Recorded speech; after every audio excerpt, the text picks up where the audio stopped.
20 days. That was all the time Samuel Baird had before the Wyoming drought wiped out his ranch. Yet at noon, all 40 of his workers walked off the job without saying a word. They weren't striking for more money. They were running from a mathematical lie that was secretly destroying everything they built. At 12 minutes past noon, 40 men put down their shovels. If water didn't reach the southern pasture in 20 days, Samuel Baird would lose his entire ranch. And the strangest part? On paper, they were 2 days ahead of schedule. Picks lay where they had been dropped, and one wheelbarrow remained half full beneath the Wyoming sun. Samuel first thought someone had been hurt. Then the men began climbing out of the trench. Not one or two, but the entire crew. Samuel watched them cross toward the temporary camp without looking back. For 3 months he had been spending money faster than the canal could carry water, and the southern pasture was already losing its green. If the channel failed to reach the lower fields before the worst summer heat, he would have to sell part of the herd early. Losing an afternoon was expensive. Losing 40 workers could change the year. The foreman came out last and left the progress ledger on a supply crate. Samuel did not open it yet.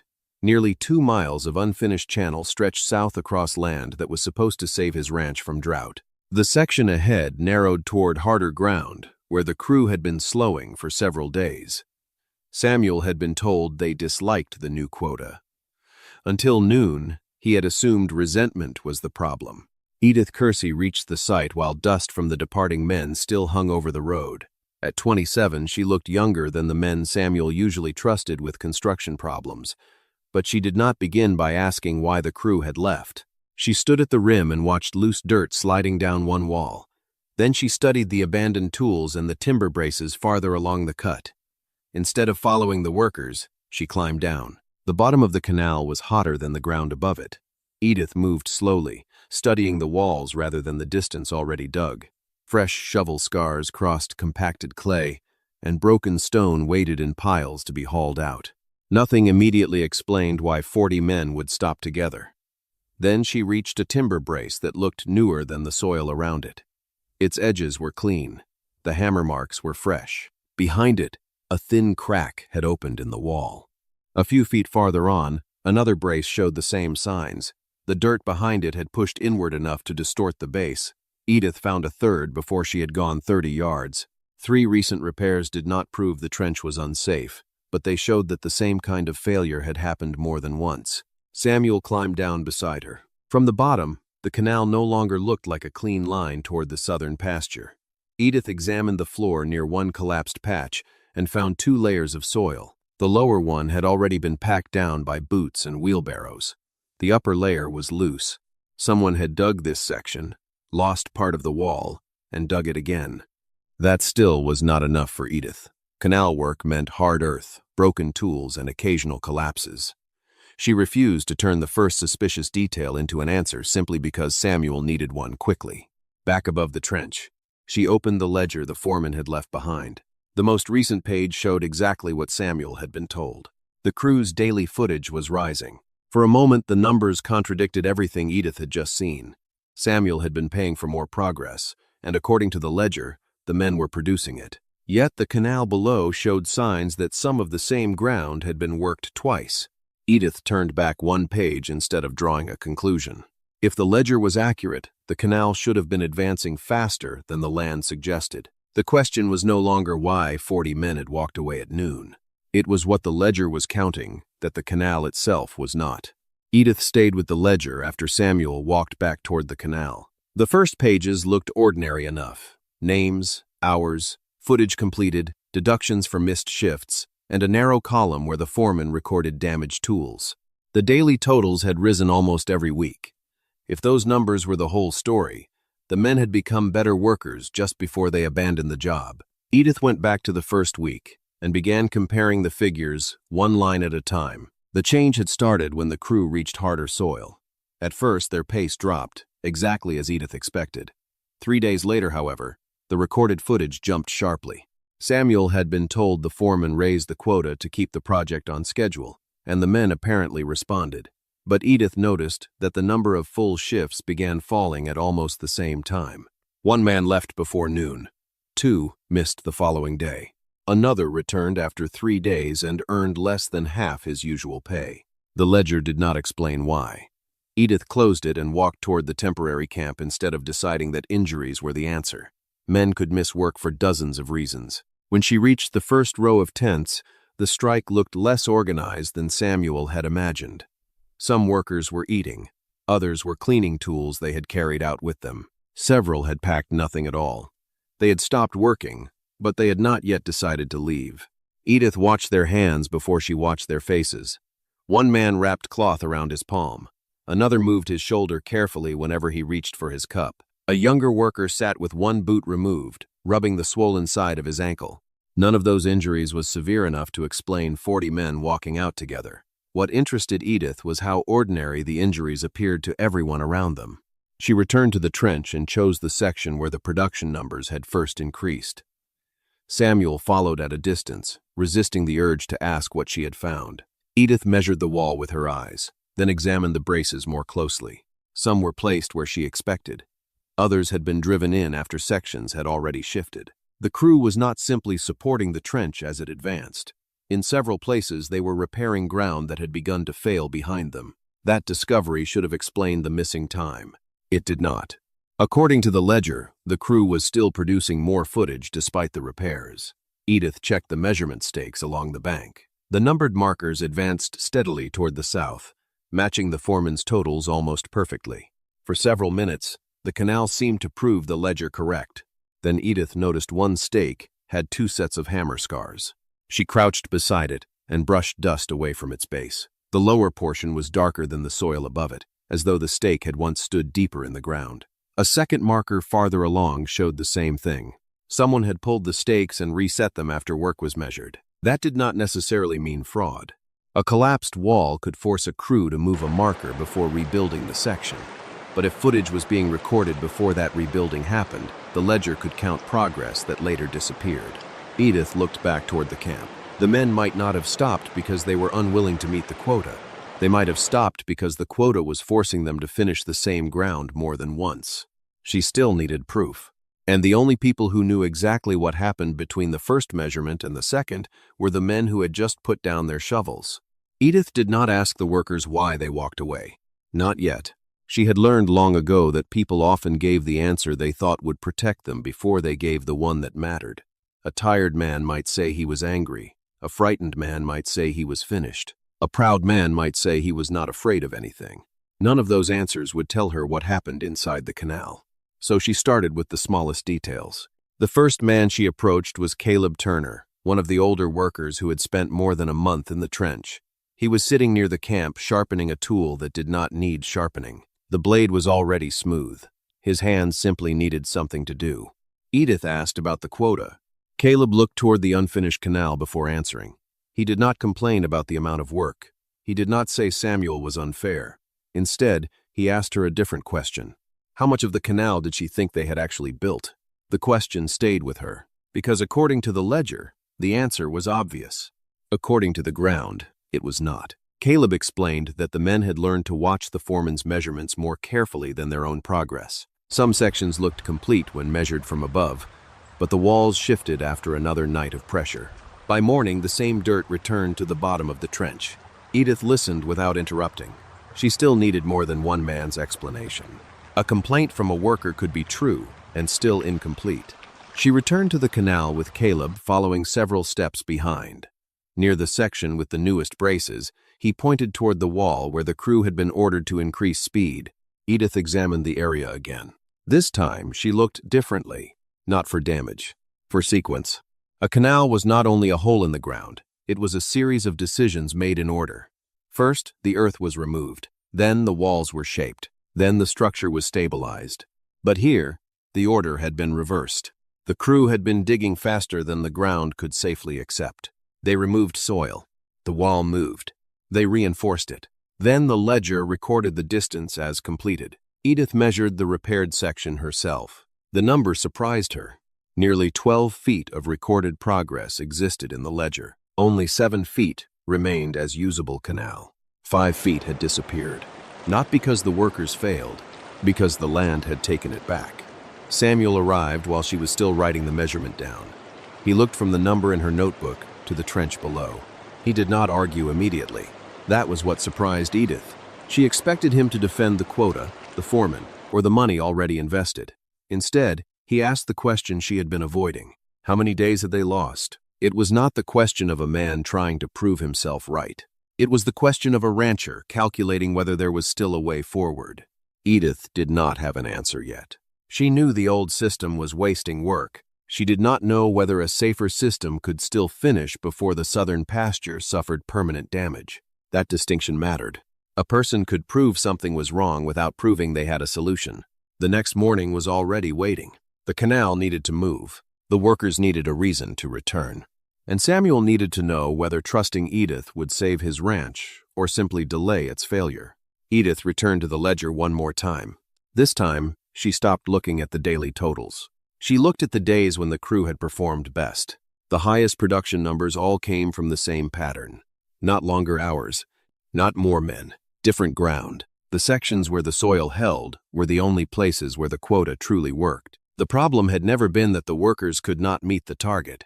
The problem was that the target ignored the land beneath them. Edith closed the ledger. For the first time, she had something stronger than a suspicion.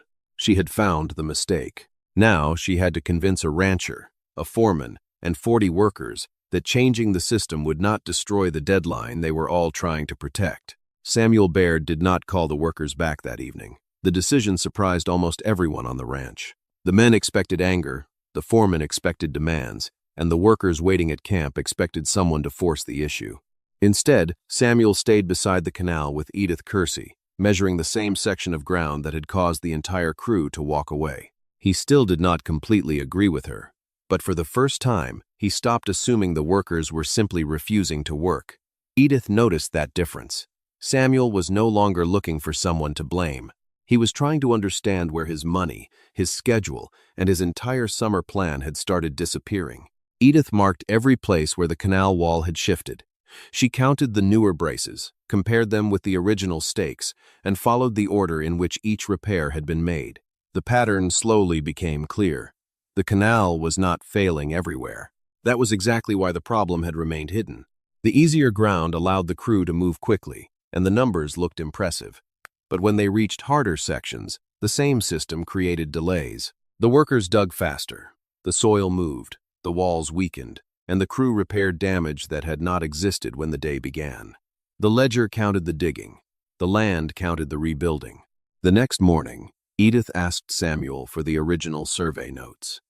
He hesitated before giving them to her because those papers represented everything he had built his decision around.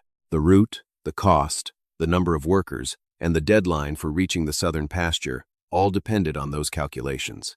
Edith placed the survey beside the progress ledger. Both documents appeared correct. That was the problem. The survey described the land before the work began. The ledger described the work after it happened. Neither showed what occurred between those two moments. She returned to the damaged section with 3 workers from the camp. She chose men who had stayed quiet because she wanted the truth of the process, not another argument. They showed her where stakes had been moved after collapses, where loose soil had been removed before inspections, and where a crew could spend hours repairing a section without receiving credit for that lost time. The problem was not one unfair order from one person. It was a chain of small decisions that all pushed in the same direction. Faster work, higher numbers, less attention to what the ground was actually allowing. Edith returned to Samuel with a proposal. She did not ask him to abandon the system immediately. She asked for one test. One section of the canal would be divided between 2 crews. One would continue with the current quota. The other would measure progress differently. They would count finished canal, not only removed earth. They would record a section only after the walls remained stable. They would rotate workers before exhaustion turned small mistakes into expensive repairs. Samuel immediately saw the risk. The ranch did not need better paperwork. It needed water. If the experiment failed, they would lose more time they did not have. Edith understood that was exactly why the test had to be small. It was not large enough to save the ranch. It was only large enough to reveal whether the old method was truly faster. Samuel looked toward the silent camp where 40 workers waited for his decision. Then he looked back at the canal. For weeks, he had measured progress by what disappeared into the ground. Edith was asking him to measure what remained. The next morning, both methods would begin, and everyone would find out whether the canal was behind because the workers were too slow, or because they had been chasing the wrong number all along. Samuel Baird agreed to the experiment before sunrise, but he did not announce it like a victory. There was no speech in front of the workers, and no promise that one new method would solve everything. He simply walked to the canal, placed 2 sets of instructions on the supply table, and told the crews where to begin. That was enough. The workers understood what it meant. Samuel was not asking them to prove they were right. He was asking them to prove whether the old way had been wrong. Edith divided the test section carefully. Both crews would work with similar ground, similar tools, and the same number of men. The only difference was how progress would be measured. One crew would follow the existing quota, pushing for the highest amount of earth removed each day. The second crew would follow Edith's system. They would slow down at unstable sections. They would reinforce before moving forward. They would measure the amount of canal that remained usable at the end of the day instead of celebrating every shovel of dirt that disappeared. The foreman watched the arrangement without saying much. He did not challenge Edith. He did not need to. The numbers would do that for him if she failed. By midday, the first results appeared, and they were not what Edith expected. The original system was ahead. The first crew had moved farther down the line. Their measurements were cleaner. Their progress markers stood exactly where the foreman wanted them. Workers moved quickly. Carts rolled constantly, and from a distance the old method looked exactly like efficiency. Samuel noticed. He did not hide his concern. The ranch could not survive a system that looked safer but delivered less. Edith did not argue. She walked to the second section and studied the ground. The difference was small, almost invisible. The first crew had reached farther, but their walls were beginning to show stress where the soil changed. A narrow crack had formed near the base of one section. It was not large enough to stop work. Not yet. Edith continued watching. The second crew had moved slower, but their section remained stable. They had less distance completed and fewer measurements to report. On paper, they were losing. Then the afternoon heat increased. The ground dried unevenly. The first crew stopped, not because they were tired, because a section they had completed that morning had shifted enough that they had to return and repair it. The same workers who had created the highest numbers were now spending hours recovering lost ground. Samuel stood beside Edith as the first crew removed loose soil from a section already counted as finished. Neither of them spoke. The ledger was still correct. The men had done exactly what they were told. But the canal was revealing something the ledger could not show. Work that disappeared was not always progress. By the end of the day, the first crew had moved more earth. The second crew had created more finished canal. The difference was not dramatic. That was what made it important. Edith had not proven that the old system was foolish. It worked when the land cooperated. The problem was that the system had no way to recognize when the land stopped cooperating. Samuel returned to the progress sheets after sunset. For years, he had judged ranch decisions by visible results. More cattle, more acres, more production. Numbers had always helped him survive. Now he was facing a number that told only part of the truth. The next morning, the workers would ask whether the experiment had changed anything. The foreman would ask whether Samuel intended to continue with Edith's method. And Samuel would have to decide whether one day's results were enough to challenge a system that had almost carried the canal to completion. The next morning, everyone returned to the canal with the same question. Not whether Edith Kersey had found a problem. They already knew she had. The real question was whether her solution could survive the pressure that had created the problem in the first place. Samuel Baird stood between the two crews while the workers waited for his decision. The previous day's test had not produced a dramatic victory. The old method had moved more earth. Edith's method had left more usable canal behind. Both sides could claim they were right. That was exactly why Samuel did not announce a winner. He extended the experiment for 3 more days. The foreman accepted the decision, but he made his opinion clear without saying much. The old system had built most of the canal already. Changing direction now felt like risking the entire project because of a few cracks and a handful of repairs. The workers were less certain. Some wanted Samuel to adopt Edith's approach immediately. Others worried that slowing down would only make the deadline impossible. Edith understood their hesitation. A safer method meant little if it arrived too late to matter. So she returned to the numbers. Not the numbers that showed how much earth had been removed. The numbers everyone had ignored. How long each section stayed finished. How many times a crew returned to repair the same ground? How many hours disappeared after a section had already been counted as complete? The difference was small at first. Then the pattern became impossible to ignore. Every day, the old system gained ground in the morning.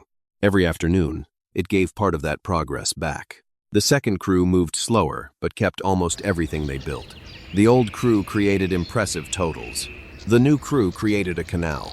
Samuel saw the same thing happening, but still refused to make the decision based only on Edith's argument. He asked the foreman to review the measurements independently. That request changed the atmosphere, because until that moment, the disagreement had been between the workers and management. Now it became a question about the work itself. The foreman spent an entire afternoon comparing sections. When he returned, he did not apologize. He did not admit he had been wrong. He simply placed the reports on Samuel's table. Several sections marked as completed under the old quota required additional reinforcement before they could carry water. Edith's sections required fewer repairs. The evidence was there. But the hardest moment came after the results were clear. Changing the system meant admitting that weeks of work had been measured incorrectly. It meant explaining to investors why the completion date needed to be adjusted. It meant telling the crew that their complaints had been valid, but also telling them the ranch still needed the canal finished. Samuel walked through the camp that evening. For the first time, he did not see 40 workers who had abandoned his project. He saw 40 people who had been trying to finish a job under rules that ignored what the job actually required. The next morning, he gathered the crew. He did not offer an easy apology. He offered a new agreement. The quota would change. The measurements would change. The deadline would remain. That last part was the one everyone understood. Samuel was not choosing comfort over survival. He was choosing a different path toward survival. The workers returned to the canal. But the moment the first shovels hit the ground again, another problem appeared. The hardest section of the entire route was still ahead. The section where the original survey had been least certain. The section where even Edith's improved method might not be enough. The system had finally changed. Now, they had to find out whether it had changed in time. The decision changed the work, but it did not immediately change the way people thought about it. For the first few days after Samuel Baird approved Edith Kersey's system, the ranch felt divided between two ideas. Some workers believed they had finally been heard. Others still worried that the new method was only a slower way to reach the same failure. Samuel understood why. A man who had spent his life measuring success by visible results did not suddenly stop trusting numbers because one set of numbers had been incomplete. So he kept watching. He did not stand beside Edith every hour. He watched the canal. That was where the truth would appear. The hardest section of the route began just south of the test area. The ground there was different from everything they had crossed before. The soil looked firm from above, but beneath the surface were layers that shifted under pressure. The original survey had marked the area as difficult. Not dangerous. Difficult. That small difference had shaped the entire plan. The workers entered the section using Edith's revised method. They moved slower at first. They checked the walls more often. They reinforced areas before continuing. From the outside, it looked like the exact problem everyone had feared. They were losing time. The foreman noticed it too. Every afternoon, the old system's defenders pointed to the same thing. The canal was not moving as quickly. The deadline was getting closer. Then the first failure appeared. Not with Edith's crew. With the section completed earlier under the original quota, a wall that had looked stable for days suddenly shifted after a night of temperature changes. It did not collapse completely. That was what made it dangerous. A complete collapse would have been obvious. Instead, the ground moved just enough to force another inspection. Samuel walked down into the section himself. The measurements showed something he had not expected. The canal that appeared ahead of schedule was now behind. Not because anyone had worked poorly, because the original calculation had counted the same progress twice. The first time when the dirt was removed. The second time when the repair made it look finished again. Edith did not celebrate the discovery. That surprised Samuel. He expected satisfaction after weeks of being questioned. Instead, she simply looked at the damaged wall and started calculating what needed to change. The problem was larger than one foreman, larger than one quota. The entire project had been built around a measurement that rewarded activity instead of completion. Samuel finally understood why Edith had refused to call the workers right or wrong. They were responding to the system they had been given. The system itself was creating the mistake. That evening, Samuel reviewed the remaining distance. The ranch still needed the canal. The deadline had not moved. Changing the method had saved future repairs, but it had not erased the time already lost. For the first time since Edith arrived, they faced a problem neither side could solve by proving the other wrong. The workers needed better conditions. The ranch needed water, and both depended on the same unfinished stretch of ground. Samuel looked over the maps again. The old measurements showed one path. The new information showed another. Edith had changed how they understood the canal. Now they had to decide how much of the original plan could still be saved. The new system saved them from repeating old mistakes. It did not make the canal easy. That was the first thing Samuel Baird understood after the midpoint discovery. Edith Kersey had proven that the old method was wasting effort. But proving something was wrong was different from making the replacement succeed under pressure. The hardest section of the canal still waited ahead.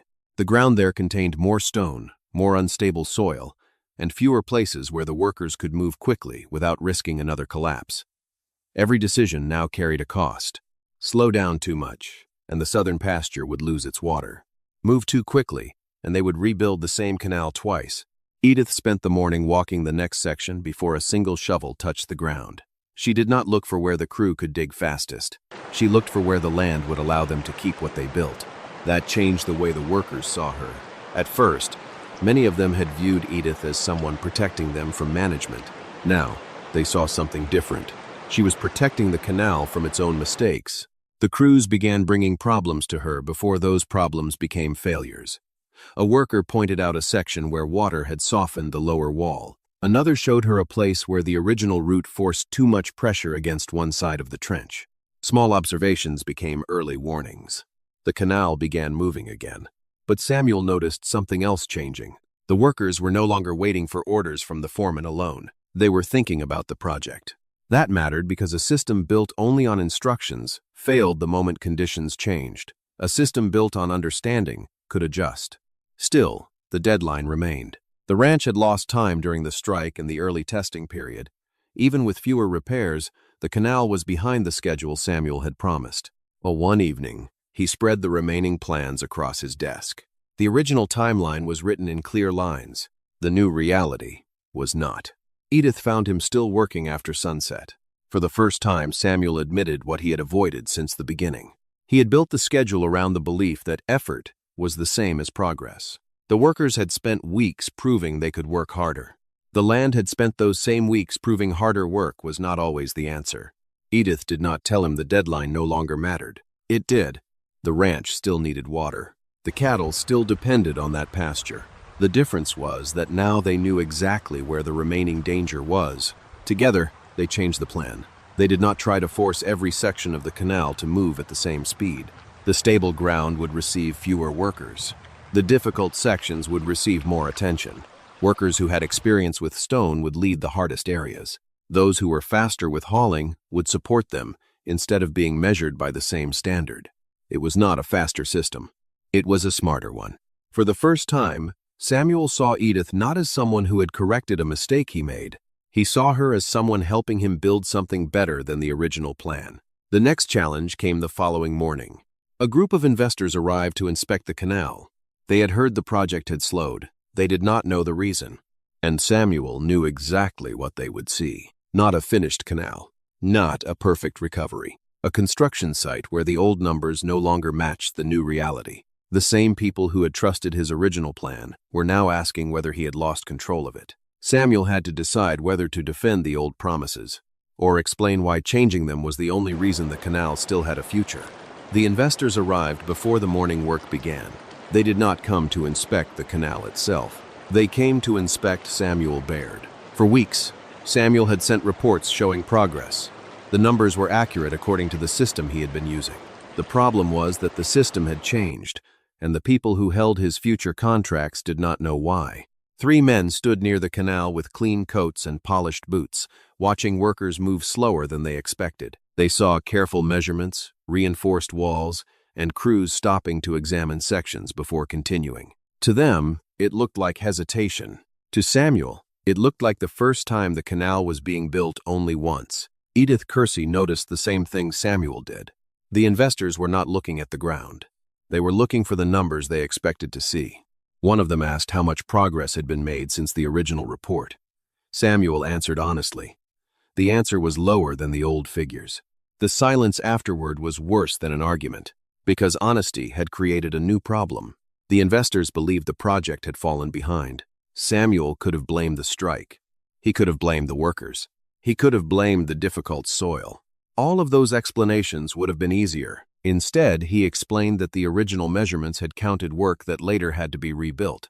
The new system appeared slower because it stopped pretending unfinished sections were complete. The investors were not convinced. They asked the question Samuel had feared.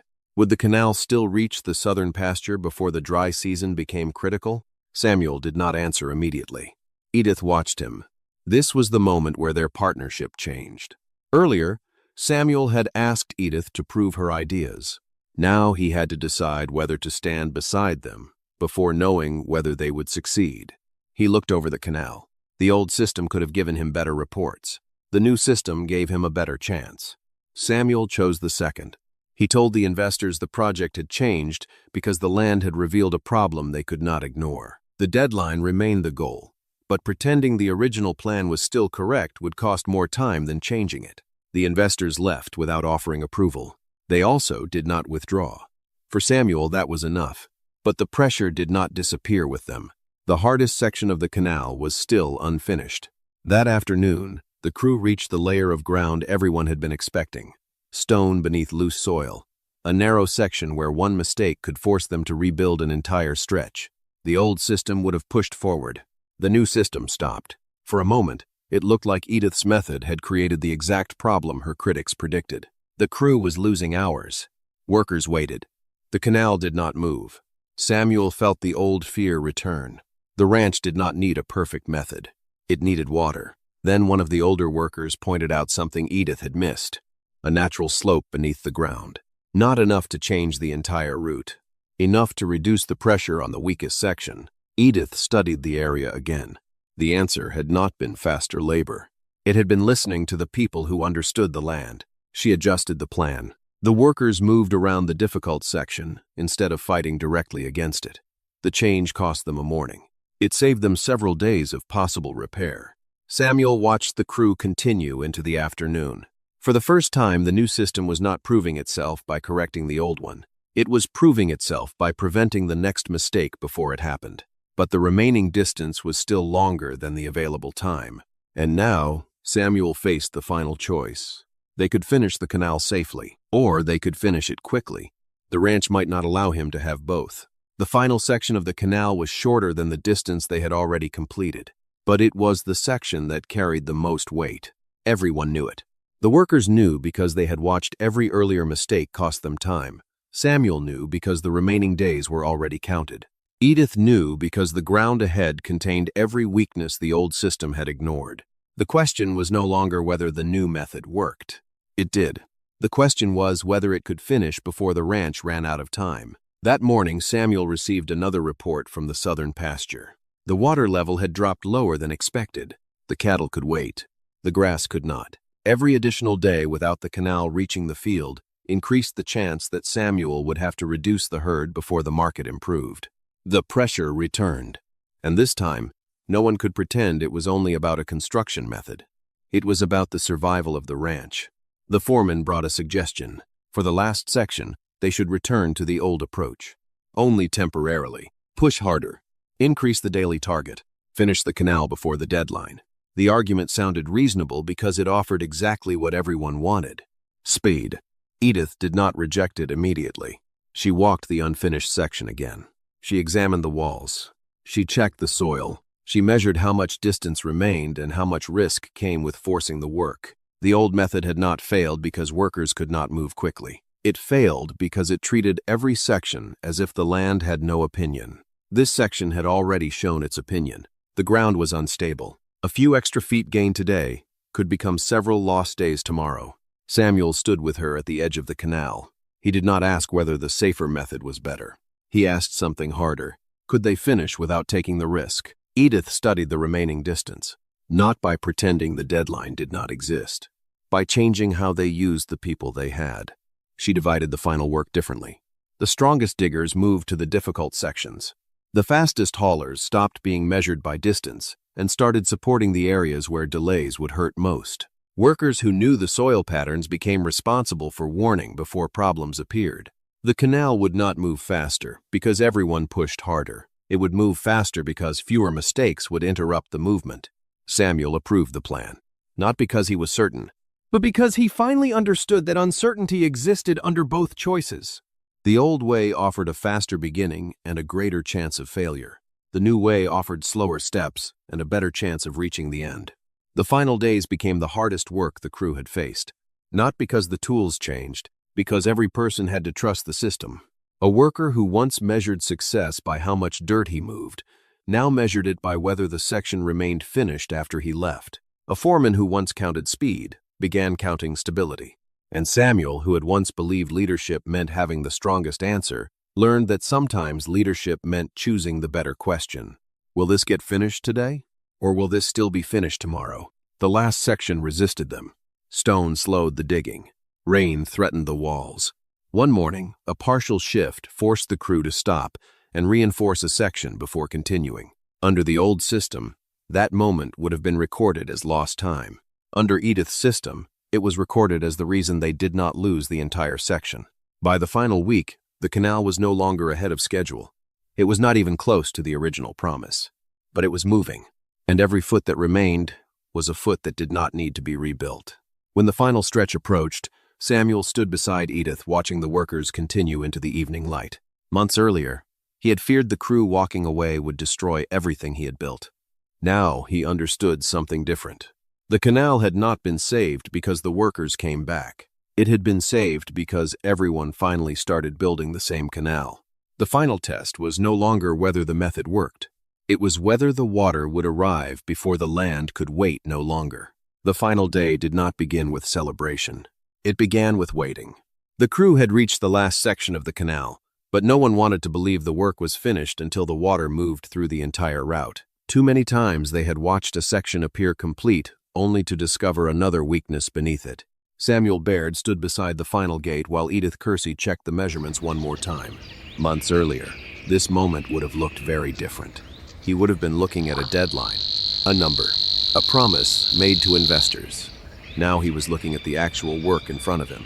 The canal walls had held. The difficult sections had survived the pressure.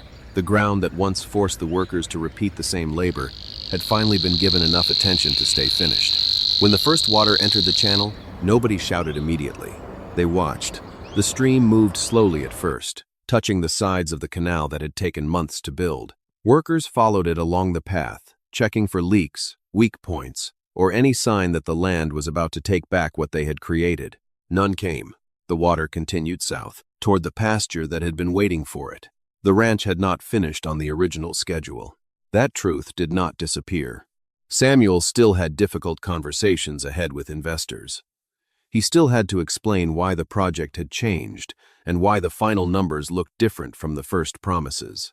But the canal worked, and that mattered more than the appearance of being right. The investors eventually accepted the explanation because the evidence was impossible to ignore. The finished canal carried water. The repaired sections stayed stable. The records showed fewer repeated repairs and fewer lost workdays after the new system began. The old method had looked faster. The new method had actually finished the job.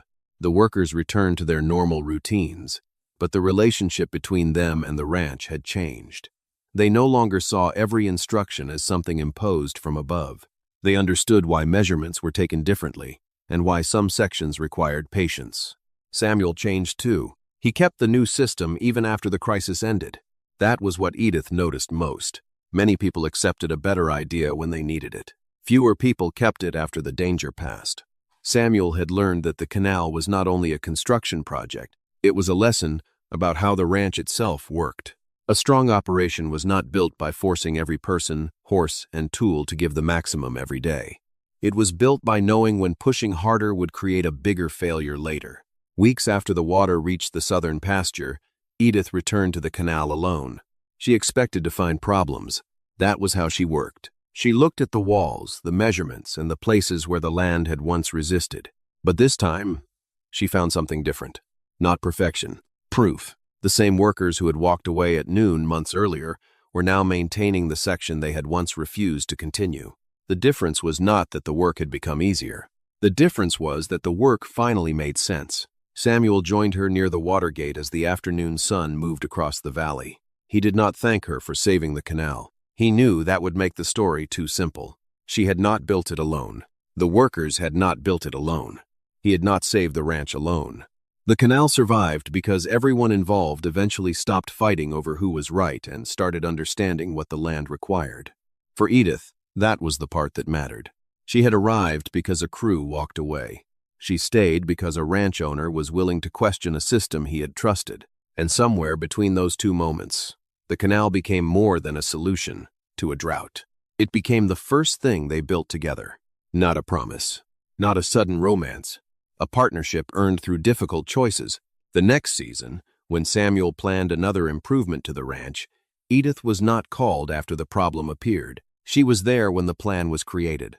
Because the biggest change had not happened underground. It had happened in the way people looked at work, trust, and each other. The canal carried water across the valley, but the lesson it left behind reached much farther. Sometimes the thing slowing a person down is not a lack of effort. Sometimes it is a system that measures the wrong thing. And sometimes the person who helps you see that is not the person who tells you that you are wrong. It is the person willing to stand beside you and help you build something better.